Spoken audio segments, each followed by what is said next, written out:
আচ্ছা আলহামদুলিল্লাহ মোটামুটি গত বছরের তুলনায় এবছর মোটামুটি মানে এত বেশিও নয় বেশি কমও নয় মোটামুটি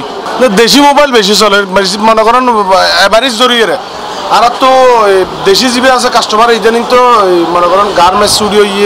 ছোট কম দামি 10, 12, 15 হইলে বেশি তো আর মোবাইলের মধ্যে আর দেশীয় মান ভালো না বিদেশির মান ভালো দেশীয় মান ভালো হলেও কাস্টমারের তো দেশীয় মান ভালো দিয়ে বুঝে উঠিনি পারে বিদেশিও মান ভালো হইবে তো আগে আর ঈদের সময় একটু ধরেন ওই মোবাইল তো একটু স্লো তবুও মোটামুটি চলে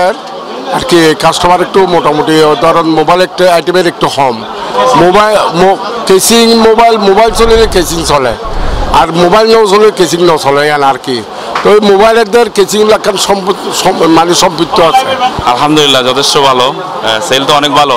না আর তো দেশি অনেক করি না আর তো বেগিন হলে বাইরের করি এটা অনেক লোকাল করি নাই ইন্ডিয়ান অথবা চায়না ঈদের সময় তো সিসি ক্যামেরা ব্যবসা আসলে ভালো না চলে তারপরেও মাশাআল্লাহ আলহামদুলিল্লাহ চলে মোটামুটি আর মার্কেটের টোটাল বাংলাদেশ হিসাব করতে গেলে দুয়া ব্র্যান্ডে বেশি পপুলার প্রথমত আইজিএন হইম দাহুয়া ব্র্যান্ড পাশাপাশি হিগভিশন ব্র্যান্ড পাশাপাশি আদার ব্র্যান্ড আরও আছে